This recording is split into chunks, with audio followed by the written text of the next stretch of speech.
What is going on, everyone? My name is Andy. Welcome back to another FPL video. In this one, I'm going to go through some of the players that are being overlooked according to you, talk about what's good about them, what might be not so good, and also whether they should be under consideration for our FPL squads for Game Week 1. So if you enjoyed the video, make sure to give it a like and hit that subscribe button. Don't forget to check out Fantasy Football Hub using the links in the description below. 50% off at the moment. Otherwise, let's get into it. So the way I'm going to do this is read through the tweet that came in and then go through some of the notes that I made after reading it. So Dominic Solanke is being so overlooked. He's now working perfectly in a Bournemouth system which saw him score 19 goals, and he'll definitely score more this season, especially if he gets his move to Tottenham. So first things first, I agree. He's a solid pick that at Bournemouth for 7.5 offers pretty much everything. Always starts, minutes are good, very rarely injured, on penalties, and good goal threat from open play as well.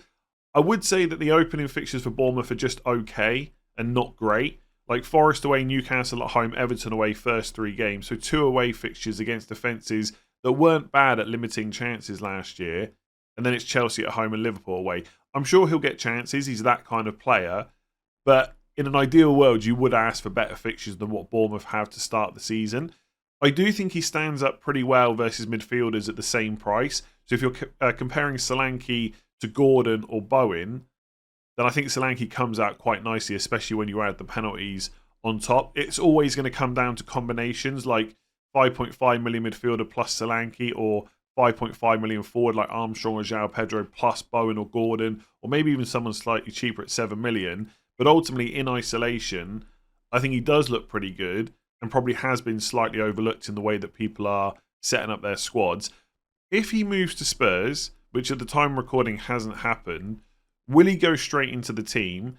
And the other question is, does he become a better option at Spurs than Bournemouth? Initial instinct is, I can't see how he doesn't become a better pick for FPL, because he'd be in a better team that's probably going to score more goals.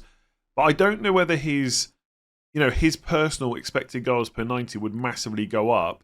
And there's probably question marks about whether he would keep penalties. Like Son is first choice penalty taker at Spurs right now. He strikes me as a player that wouldn't be, annoyed at having to give penalties up. But I don't think it's a certainty that Solanke would get them. I think he has taken more penalties in his career, and his record isn't bad, but it might be that Son keeps them. So if that happens, Solanke's going into a better team, but he's losing penalties, which is a big bonus of what makes him good for FPL. So I guess what I'm saying is he doesn't become a bad pick, absolutely not. But I don't know if he becomes massively better.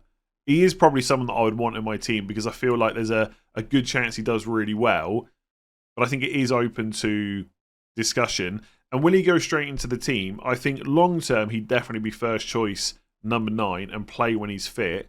But it might be that Postecoglou beds him in slowly. And what I mean by that is he might miss game week 1, maybe game week 2 as well. That's it, right? That's all I'm saying. But that would be enough to maybe put me off.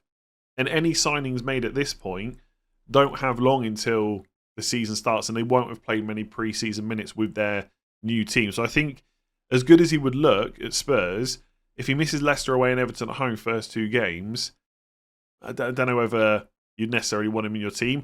And as for scoring more than 19 goals, maybe, but not many players hit 20 plus goals a season. And I think 19 was similar to like a Watkins Isak last year.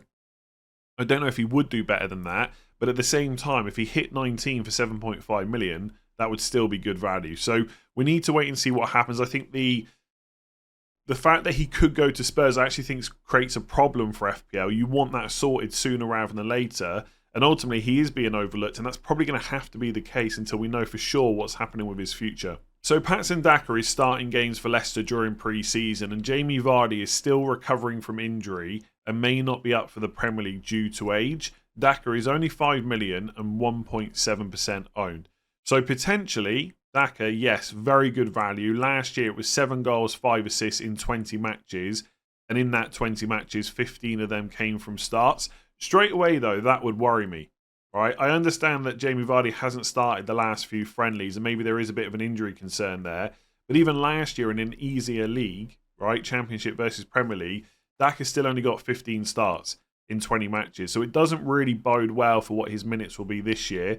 In terms of fixtures, they're not bad. Spurs at home, Fulham away, Villa at home, Palace away, Everton at home. Ultimately, you probably don't care about that too much if you're going to get a 5 million playing forward. But presumably, Vardy will still start games when he gets back fit. And Iheanacho was gone for Leicester, but they might go and buy another forward. In fact, I'd be surprised if they don't do that. So I don't think there's any guarantee that Daka will continue to start or get regular minutes. Now, at 5 million, you don't necessarily need to play 90 minutes every game. But honestly, it could just be that he makes appearances off the bench. He'd have to be an 8th attacker. There's no way you could go into the season with him having to play every week. And I guess the problem that I would have is, where do you go from his price point?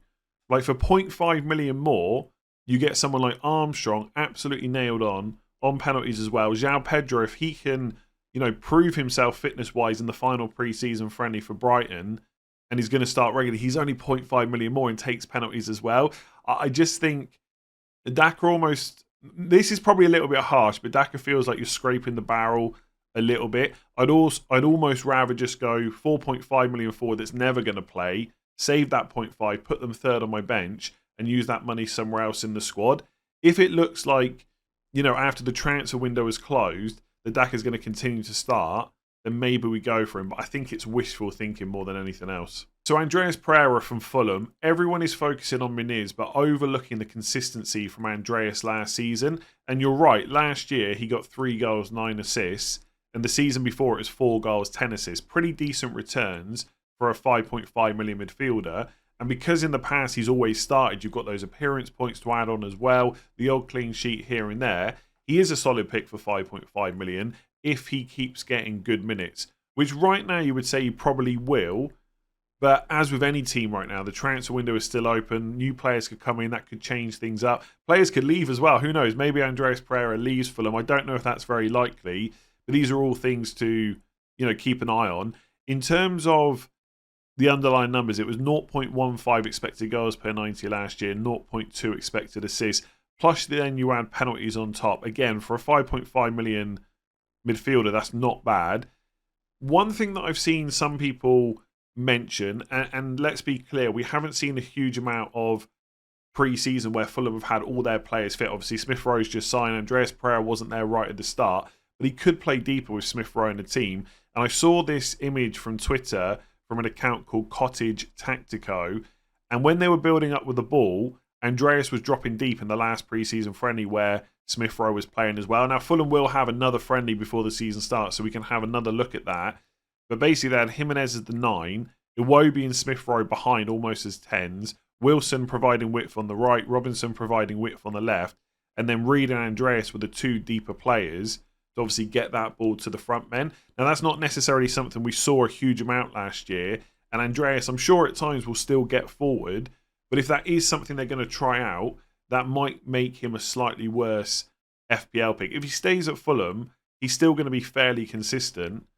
And if you want that, I'm really trying to avoid using the word boring, but if you want that solid pick that you know is always going to play, then I still think he's good. But could we see a slight reduction in his output this year?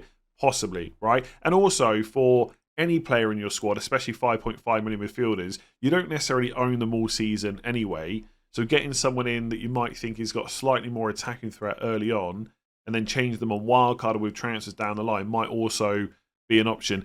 In terms of the fixtures, very good for Fulham early on. Even Man United away probably shouldn't worry you too much in game week 1. And just on the Muniz thing, I do think Muniz is probably better for 0.5 million more. I think his minutes are good. I think he's first choice over Jimenez. And his goal threat from open play is much better. He's not going to be on penalties. I think that's pretty clear. But in terms of open play threat, he's definitely going to score way more than Andreas. Doesn't get the clean sheets, I get it.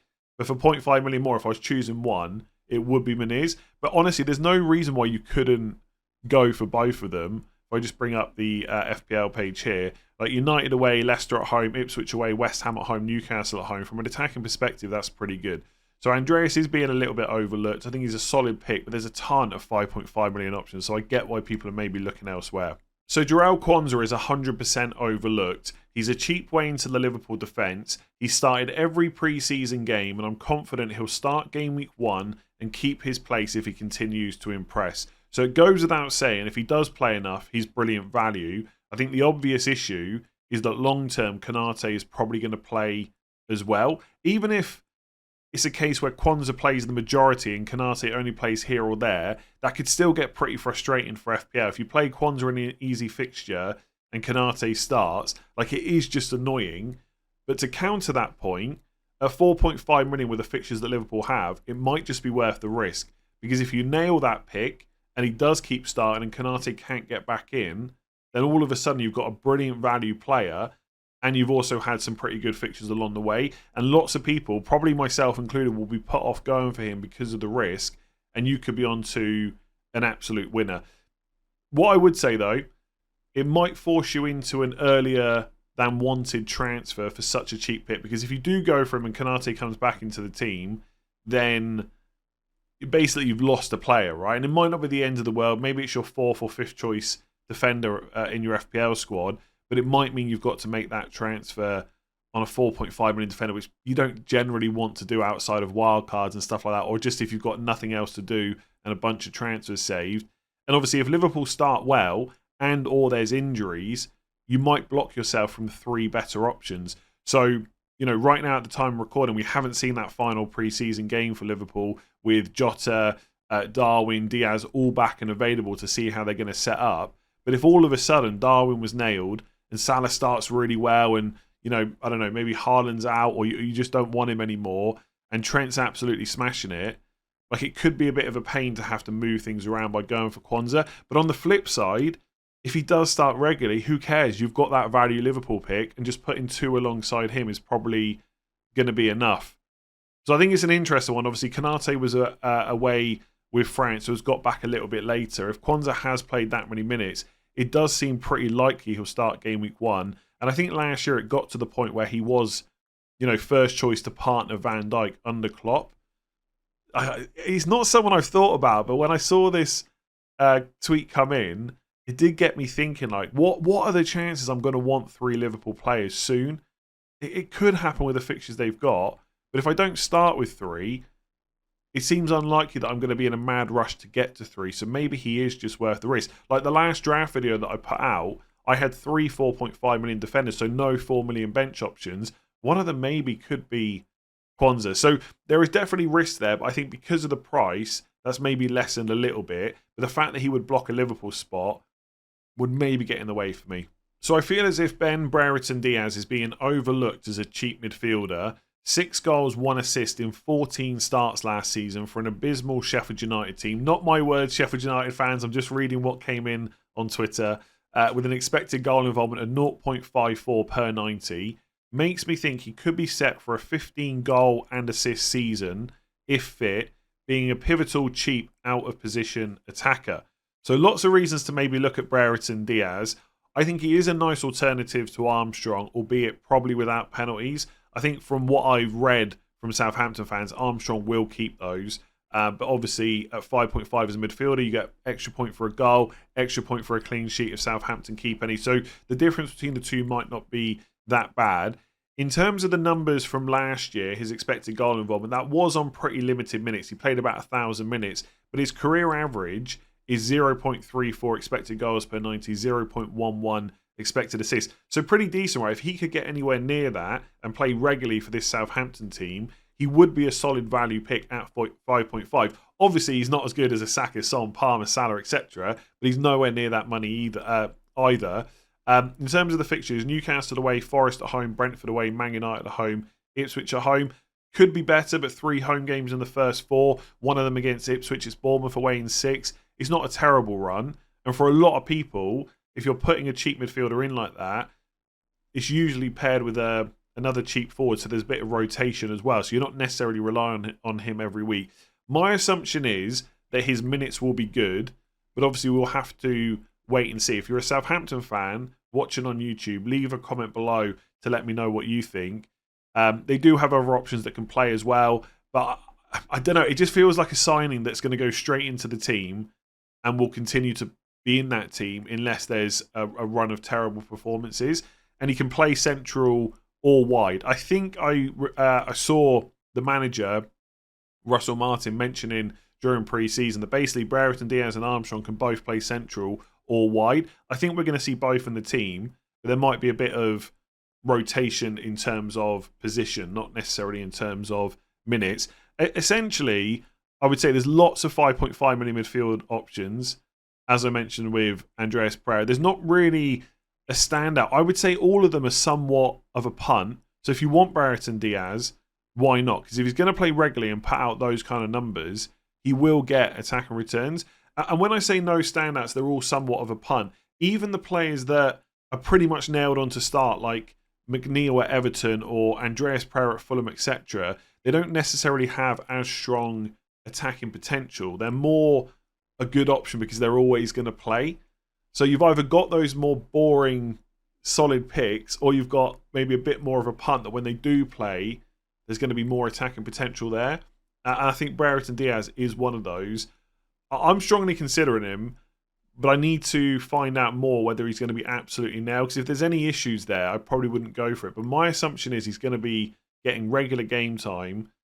And we did see those goals and assists last year at Sheffield United, so why can't he do that again with Southampton? So Brereton Johnson is just 1.7% owned, really overlooked for a Spurs team that will score a lot. I prefer him to Nkunku to start the season. Now, I do have a bit of interest in Brereton Johnson as an FPL pick for Game Week 1, if I think he's going to get regular enough long-term minutes, which we'll come on to in a second. In terms of the start of the season, I'm pretty confident he's going to start both Leicester away and Everton at home. Remember that the transfer window is still open until Game Week 3. So it's not until after the international break, Game Week 4 onwards, we're going to know the settled squads for Premier League teams. Longer term, I think his minutes are a bit more questionable. I agree with anyone that's writing a comment as I speak, saying that he is first choice at the moment. I agree with that, but they do have a few options. And if Solanke or Tony were to sign, that would leave more players fighting for less positions. So let's just say Solanke comes in. Well, he's going to be the number 9, right? Why would they spend that much money otherwise? Son is going to play, so he'll be in on the left.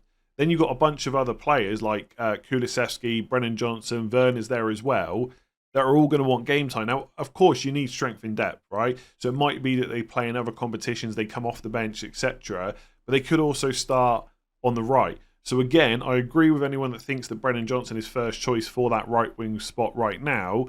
Does that last longer term? That's kind of the risk you take. And it may be that Brereton Johnson's worth taking that risk for, because last year, 0.4 expected goals per 90, 0.17 expected assists was decent. So I do like him. It depends how much of that risk you want to take and how many other players you've got in your team like this as well. Because it's all right having like 1, 2, maybe 3 of them where you're not sure long term, but you want to take that bit of a punt. But the more you put in, the more potential issues you run into, and then you're forced into more hits, transfers, maybe even wildcards and stuff like that. So I genuinely am very interested in Brereton Johnson, and I think short term he's going to be a really good pick. Longer term, I'm not as convinced right now, but I could be wrong about that because he played a lot last year, started a lot, and I owned him towards the end of the season. It was frustrating that he didn't put his chances away, but he does get into some very good positions. In my opinion, though, because Nkunku was mentioned in the tweet, I think someone like him is much less likely to lose their place. That's just a fitness thing. If Nkunku stays fit, he'll be in that Chelsea side. I just don't see how he can't be. He's too good to be left out. Whereas I think with Brereton Johnson, he is a very good player, but he's not at that level where you just can't leave him out. Like Son, we know if he's fit and available, he's starting. I don't think you can say that about Brereton Johnson. So there's definitely more risk there. But obviously, he costs a lot less than Son. So I'm not against him as a Game Week 1 pick. I think he is a massive differential too.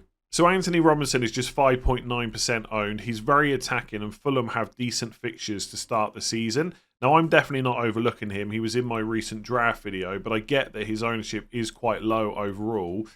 Some thoughts about him. I'm slightly worried about the defensive numbers that Fulham put up last year. 1.69 expected goals conceded isn't great. And I'm not sure that I look at Fulham and think there's going to be a massive improvement. Maybe there will be, time will tell. But I think their defence will probably be in and around the same as it was last year. We'll come on to the fixtures in a minute. I do agree that he's attacking enough, though. 0.12 expected goal involvement per 90 is pretty decent. And if we go back to the graphic that I pulled up for Andreas Pereira earlier, providing the width on the left was Robinson. So he is the defender that's likely to get a bit further forward than someone like Castagna. It might be that they share that role, but I think it is promising, and Robinson does get forward quite a lot. So there is a lot to like from the attacking perspective. I think the fixtures look a little bit better than perhaps they are. Now, don't get me wrong, I had Robinson in my recent draft, and I'm keen on going with him. So I do like the fixtures overall. But if you look at the first 6, Man United away, Leicester at home, Ipswich away, West Ham at home, Newcastle at home, and Forest away, like, which games do we expect clean sheets from?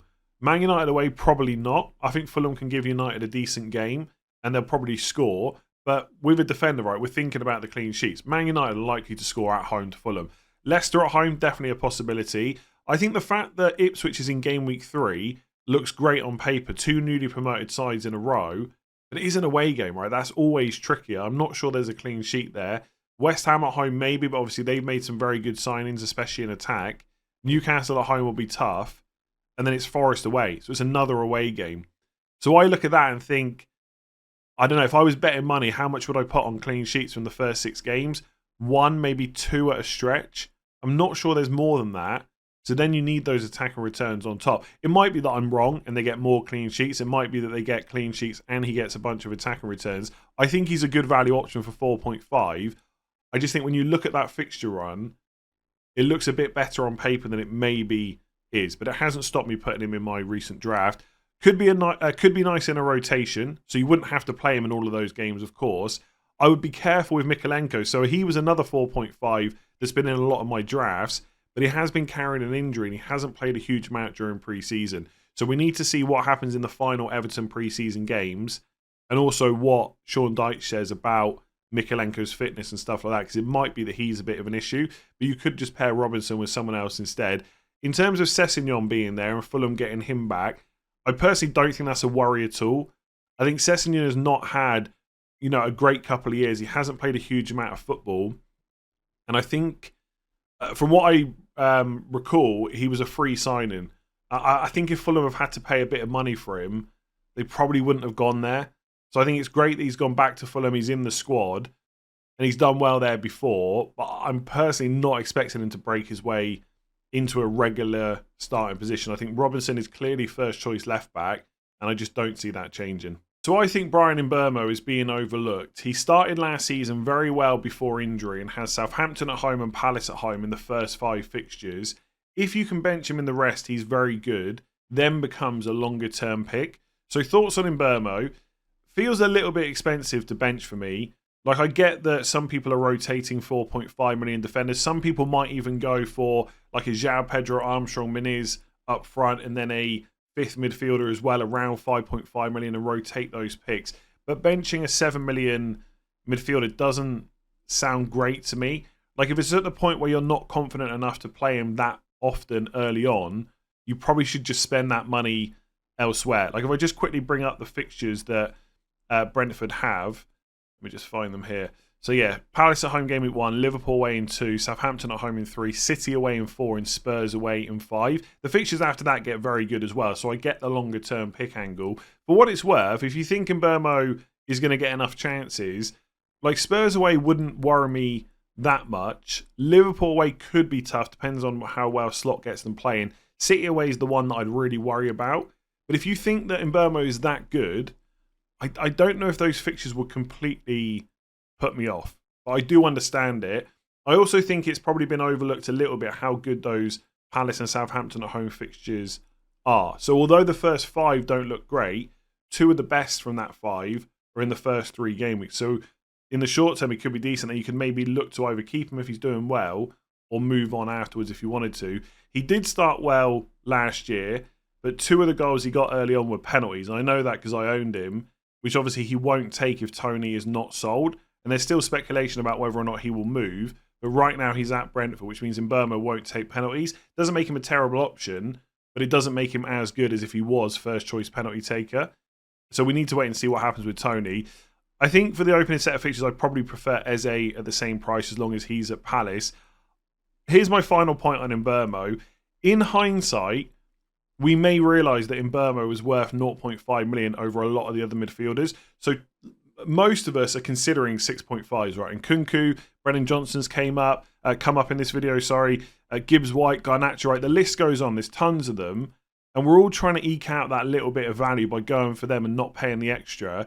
it might be that Mbeumo is just worth it for peace of mind, because when he's fit and available, he'll always start in that Brentford team. His underlying numbers are good. If Tony goes, he gets penalties. But even if Tony stays, Mbeumo will get pretty decent returns, you would think. And if we look over the last couple of seasons, 9 goals, 7 assists last year in 2,000 minutes. And yes, some of that was propped up with penalties. Year before, 9 goals, 9 assists, 3,000 minutes. And Tony would have played a lot in the 2022-23 season. Let me just double check here. He played, nearly 3,000 minutes as well. Scored 20 goals. Forgot about that. So I think Mbeumo is just a solid pick. And again, this is why I like doing videos like this, because it gets me thinking as well. Because I know sometimes I get tunnel vision on certain players and I just forget other players exist. And all of a sudden I'm thinking, okay, the fixtures aren't amazing. It will definitely start. His underlying numbers are good. He does get returns. And there is an outside chance that by game week 4, Tony won't be there and Mbeumo will take penalties instead. So it's one to consider. I know I'm going to end up just trying to punt on one of the 6.5s instead. But I agree, Mbeumo is a decent option. I guess we just wish he had a few less away games early on. So Minteh for Brighton could be the best 5.5 million option over Andreas, Hudson-Odoi and Smith-Rowe and the many other 5.5 million midfielders that we have to choose from. He should get good minutes, especially as Buonanotte has left to Leicester. And that final part I do agree on.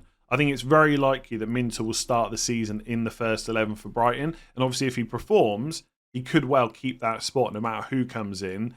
He's played every game in pre-season so far, and out of all the players that are featured for Brighton, Minteh has some of the highest minutes in total. So there's lots of encouraging signs from pre-season itself. There's always going to be some unknowns due to a new manager. What are his preferences in terms of how he wants to set up, where he's going to get his players playing, early substitutions and stuff like that. But I think at 5.5 million, the risk is lessened because of the money you're spending, right? If you want to go for like one punt in your team and it's a 5.5 million midfielder, that's probably not the end of the world. I think if you're less sure about a 10 million pound pick, then that's probably something that you should reconsider. It does feel, from all the talk going around, that he's one of the 5.5 million midfielders with the highest ceiling. Like if you look at his numbers from last season, I get that it was outside of the Premier League and that doesn't always translate well. But this is someone that a lot of people think is going to be great in the future, and it could be that he's great right now. So I get why people are looking at him. I do think the fixtures could be better. I think Brighton's fixtures from a defensive point of view outside of game weeks 4 and 5 are pretty terrible in general. Like they do play Wolves at home in, what is this, 1, 2, 3, 4, like game week 9. But it's too far away to worry about. From an attacking perspective, they're maybe a little bit better, but they're still not great. Like Everton away, Man United at home, Arsenal away, first 3. Like it could definitely be better than that. Then you've got those 2 home games against Ipswich and Nottingham Forest, which is obviously pretty good. Then you run into Chelsea away, Spurs at home, Newcastle away. After Wolves, it's Liverpool away and City at home. Like Brighton have to play most of the teams you wouldn't want to play in the first 11 game weeks. So it is quite a tricky run to start the season for Gjertsås. But they do have the players where they can make teams pay right. They will create chances. We've seen that plenty of times before at Brighton. So maybe again for 5.5 million, it's okay. Like the thing with someone like Minteh is, right, or any player in and around that price bracket, if you get it right, the price just skyrockets straight away.